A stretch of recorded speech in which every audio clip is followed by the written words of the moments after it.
Hello and welcome to the Untitled Wrestling Podcast free to watch along episode. It's Friday, you know what that means. My name's Troy, and we're creaking open the forbidden door a little bit here. We've got a guest on. I don't think we've ever done this on a watch along. How's it going, pal? It's Mr. Well, it's commentator extraordinaire, one of the best in the business. It's Aeron Nix from the Wrestle Plug. Yes, Aeron Nix from the Wrestle Plug, the Egyptian shithousery master that everybody knows. And now apparently I am a guest on your podcast, which is extremely dangerous, sir. But thank you very much for having me. Commentator extraordinary. Most people don't even know that I'm a commentator. Amazing. Well, they fucking do now. And they know that I'm a commentator. So go and watch the last... Go and watch the last Coliseum show up on their YouTube and you'll hear our dulcet tones across every match. Yeah, he's not doing the next one, which tells you everything you need to know about how much fun he had with me the first time around. Listen, I've got prior commitments made. I don't know if you heard this. Yeah, I know, I've noticed. The Mr. Big Time ain't got time for me at Coliseum, the circus. The circus is in town at Wembley Stadium, so I've got to go to that. Like, I can't pass that up. But I mean, I will be there, but literally it's going to be a race against time because I'm going to Coliseum first and then trying to bomb it across the tube because apparently the show starts now at 5. Yeah, and I really don't want to miss Aussie Open because I used to ring through for those guys and I want to see them at Wembley. Good, they're good lads. I remember seeing them many years back now Wrestling Resurgence show in Leicester, and they were absolutely quality, destined for stardom, and now they're there.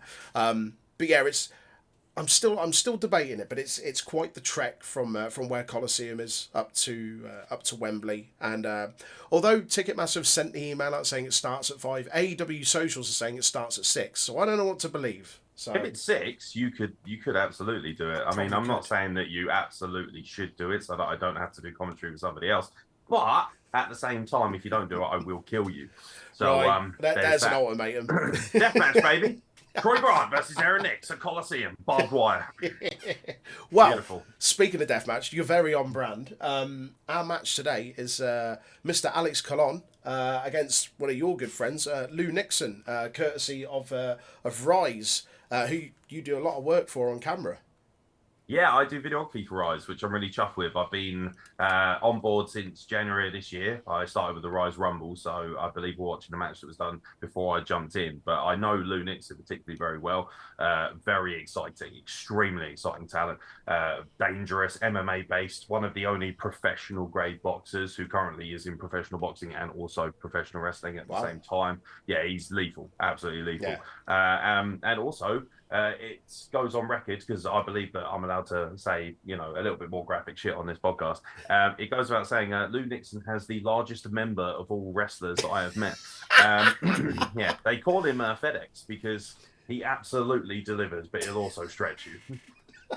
So, the reincarnation of Stu Hart. Like a baby's arm clutching an apple. Quite literally. Like, there was a point, I remember I filmed a fun little story for people just quickly before we get to the match. I do all my promos in ring, which is quite dangerous for a cameraman, and you'll know. But I quite like it, and I'm also relatively reasonably trained as a wrestler, so I don't mind taking a bump, so it's not a problem for me. But I was in the ring with Leonardo Darwin, who at the time can be found more often than not as the preeminent champion of Rise, and he was with Lou Nixon, who's a member of British Top Team, which Darwin is the leader of. So that's like the Evolution faction of Rise, right? Along with Brett Semtex, who is also lethal, 2-weight K1 champion in MMA. As well as a professional. It's like genuinely one of the most dangerous factions in all of wrestling in the world. And during his promo, he goes, "Can you hold this mic for me?" And he looks down and goes, "Look at the size of that." Because legitimately, it's massive. Like, yeah, you'll probably see it at some point during this match. Now, thanks for that, because all I'm going to be focusing on is just the crotchal region. Anaconda Vice, mate. That's all I'm going to say. Brings a new meaning. Honestly, that's why I wear glasses, because he almost had my eye out. Right. On that, shall we get into it? I mean, Lou Nixon will certainly get into it. He's a very handsome man as well, which helps. So yeah, no, I'm absolutely down. Let's do a little bit of Rise. I'm ready for this. Right, I will count us in on 3, 2, 1, play. There's the big man. I got all the time in the world for Alex Colon, man. He's lovely. Dare I say, he looks ever so slightly like me if I was in shape. Sure, yeah, I'll go with that. I'm sure he'll really appreciate that if he watches this back. Daniel Doherty on comms. From the big sad boy, but it was not enough. I love his commentary. There's something about the Geordie accent. Yeah, there's something about the Geordie accent that just gives that extra bit of weight. Is that, it's Mark on camera. Is that Mark Ashley? Yeah. Yes. It is. Yeah. Another top guy within our videography industry, pro wrestling. There's quite a few of us now, isn't there? There are. Nice little motley crew of us. There are.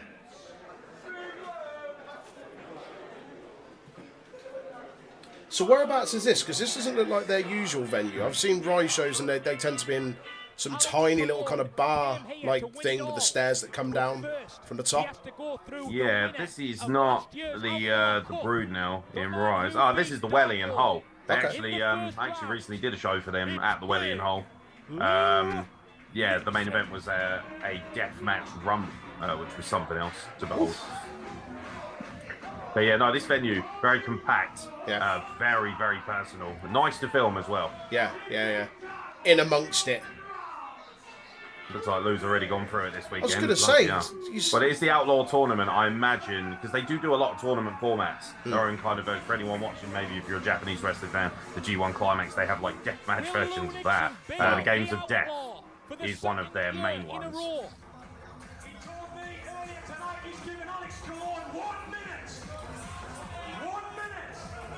Mate, I feel like I've taken MDMA with this music. Speaking of MDMA, I'll see that sexy referee. Is it Reffy McRefface? I do believe it is Scott Graham Bell. It is. Yeah. What a legend. What a top guy. I go all the time in the world. One of the best referees in the world. Yeah. And a lovely guy to boot. Absolutely. He's still referee Rise. Him and Sandy Beaches are the pairing, and they are, for my money, the best 1-2 combination of refereeing in the entire country. Amazing. Sandy Beaches, top ref. Lovely Amazing human being. Yeah. Like a real credit to any locker room for anyone who's looking for a ref. Have a look at Sandy Beaches. There you go. Gosh, they are packed in there, aren't they? Oh, what, are you looking at his knob? Oh, sorry. Yes, it is. Yes, it is. No pack in there. Maybe that's why Alex Colon was waving that light tube around. He was like, I found something that's a similar size to your member. All right, just stiff. Yeah, they are laying them in. That's just Nixon through and through. He's a big guy as well, isn't he? He is a unit. There's a lot of him. Like, not like that. Not like that. Well, there absolutely is in every sense. 6'1", 6'2", goes about 230, 240. Just, absolutely stacked as a fighter and a wrestler. Yeah. This is just. This is just Nixon's bread and butter, man. Like, he loves this shit. He lives for this. Whoa. Just sits him straight down. Sits on your arse, sunshine. Oh, hello. Lovely capture there. Beautiful. Picking the leg. Time for the classic Ken Shamrock. Yeah, man. Could we see a submission finish? Oh, look, we've not seen any deathmatch yet, apart from the light tube he cracked over his head at the start. There's just been actual wrestling. This is something I like about Lou Nixon, though, because even though he can do a lot of deathmatch wrestling, he's out in XPW a lot now. Yeah. He still has. I've spoken too soon. Now that I just love the casualness of it. Like, just you have one, I'll have one, you have one, I'll have one. The only problem with stuff like this is it kind of removes my sense of disbelief until they really start swinging. Like, okay, then it's like, okay. This is an average evening for Rise, by the way. I did their ICW crossover with ICW No Holds Barred in February. 4 deathmatch shows in 3 days. Wow. And I think they went for about 250 in terms of light tubes. Jeez. It was just madness. I've never seen there is some shit I've seen that cannot be unseen at Rise. Yeah. There's something quite magical about it, though, in a weird way, because it is just counterculture wrestling. It is We've said for a while, very much like WrestlePlug. very counterculture, very 18 plus, very raw. Yeah, we've said for a while, we're the guys on the podcast are desperate to get to a Rise show at some point. Rise and North as well, man. Like 2 promotions we really want to try and get to, because we've done a lot of watch-alongs of their matches, some of their shows, man, and everything they put out is cracking. So really need to North get in is there. on fire, isn't it? Last Yeah. show, I think they had what 700 or 800 people, which is astonishing. Like, yeah, they're making big business, and Rise is doing really well, and that's despite the fact that it's not relatively well. This is like vintage Lou Nixon. This Oh is. Jesus! Oh Lord! Oh yeah! Look, you just go up for the slap, you bitch! Alex is loving it. He's getting okay. Use the big ones, bitch. Fuck! Beautiful. Beautiful. I don't know if you've ever been near a light tube when it's broken, but Yeah, I've been fairly close. He's rotten. Yeah, I was at a TNT show the other year, and there's a hell of a lot of light tubes, and I was pretty close to him. Well, TNT is kind of like Rise's competitor in terms of death matches in the North. Because they have both shows, don't they? They have Ignition and then they have the Extreme stuff. That's it, as well. yeah. To the Outlaw tournament tonight, and it's being used in an unorthodox manner. Sexy, oh god. Don't show this, he'll have me doing replays on the footage then. Surprised he hasn't asked me already yet. To his credit, Daniel Doherty does a lot of the editing himself as well, in terms of like posts, which is pretty good. Most promoters you find won't be willing to do No, they'll have the videographer do it, so fair play to him. Ah, Sandy, there she is. There she is. There you go, She's like you said, best 1-2 combo. Legit one of my favourite people in the world. Yeah. Like just in general, not even just wrestling. Yeah. So likeable, brings the vibes up. Like, yeah. At the last show, Somerset, like her and Scott were just stood there, casual as you like, Hawaiian shirts on. Like, they're just. I saw the picture so from there. adorable. Freaking adorable, honestly. Yeah, man. Oh my god. Fucking hell. But he tried to catch up when it was like a hot potato.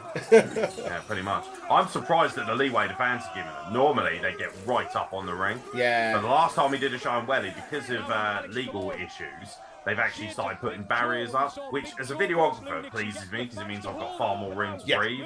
But you lose a bit of that luster and that energy of being in there with the audience. I recognise this kind those of stuff two. is par for the course. They're always at TNT shows. The gal and the tall guy behind her, they're lovely. There is genuinely so many lovely people there as well. You'd think, they're all bloodlust maniacs. You know, this is as close to ECW as we get in Britain. So you expect them all to be, and they are rabid, but they're also very pleasant. Yeah, they man. always give me plenty of room at ringside. They are a great set of fans. Yeah. Kick his fucking head off, Lou.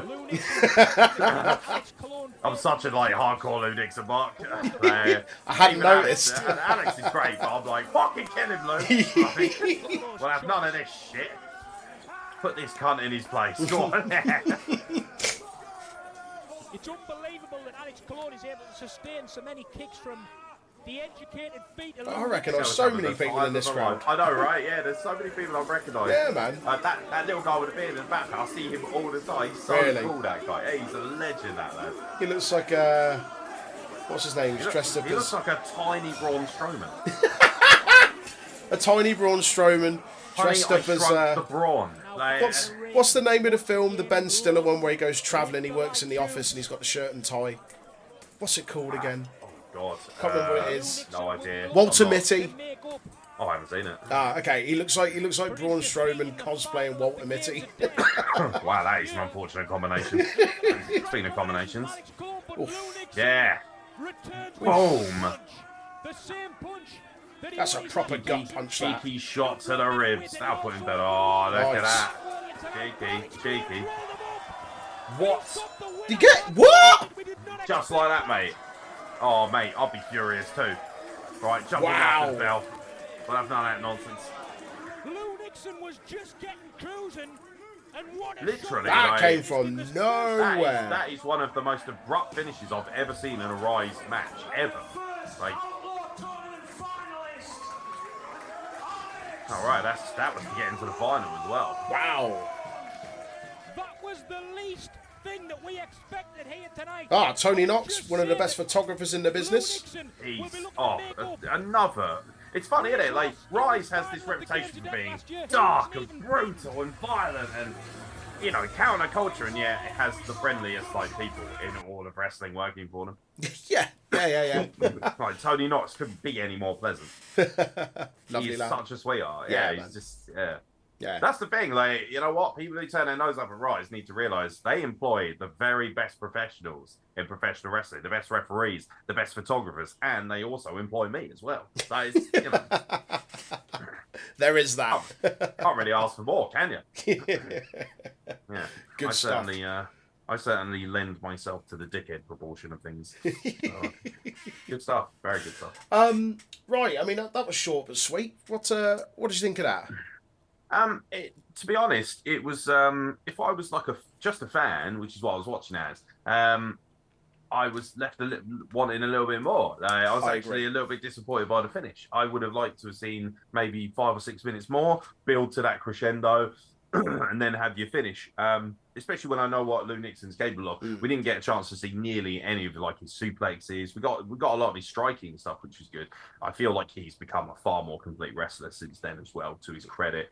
A match that's definitely worth checking out for anyone who can find it on demand. It's on IWTV.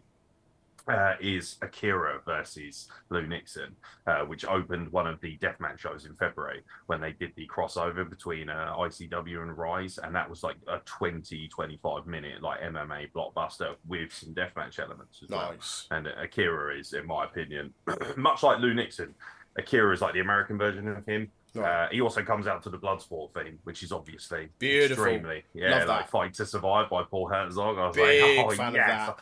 fucking Mark so hard. I was like, oh my god, I was drawing camera. I'm so happy. Like first time I saw him, loveliest kid. Yeah, very cool. His partner actually is Masha Slamovich. Oh, So really? yeah, they do a Awesome. lot of stuff across the American scene as well. So Yeah. yeah, I like to say a good match, but I've seen so much shit at Rise, Yeah. which would counter that. So yeah, Yeah. a little Yeah. bit disappointing that it finished abruptly.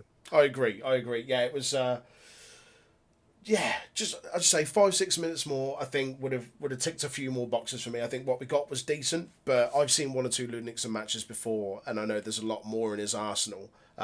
I don't know if it's in part that it was a kind of tournament setting, so that it was a little bit short than maybe if it was just a one-off kind of Maybe he's thing. wrestled earlier in the night in a Yeah, knockout. You possibly. don't know because his back still looked pretty. So they do Exactly. tend to do a lot of weekend stuff as well. So he probably would have worked a couple of times the night before. Yeah. Obviously, he works pretty much in every promotion in the North now. Rapid Action Wrestling. He does Kumite as well. Obviously, go figure. Like that's ready made for him. So Yeah. just a great match nonetheless. That's the first time Wanted watching a bit Alex more. Colon properly. Yeah. Which is nice Yeah. because I hear so much about the guy. He's Yeah. a very pleasant person by all accounts as well. Very. But yeah, it looks like he can take a shellacking. A shellacking. Lovely stuff. Right. Well, that'll do us for another watch along. Thank you for joining us as always. Aaron, where can the good people find you? At WrestlePlug on all forms of social media, and if you want to find me personally, it's normally at Aeron Nix Design or at Aeron Nix PW. And most of my social media is me ranting about how much I hate dating apps. Outstanding. Thank you as always for joining us, guys. If you've got any suggestions for future watch alongs, let us know in the comments below. Let us know your thoughts on this match. And if you don't already, do give us a follow on social media at Untitled Wrestling Podcast on Facebook, YouTube, and Instagram. And on Twitter, Twitch, and Discord at Untitled Rest Pod. We'll see you next week for another watch along. Bye.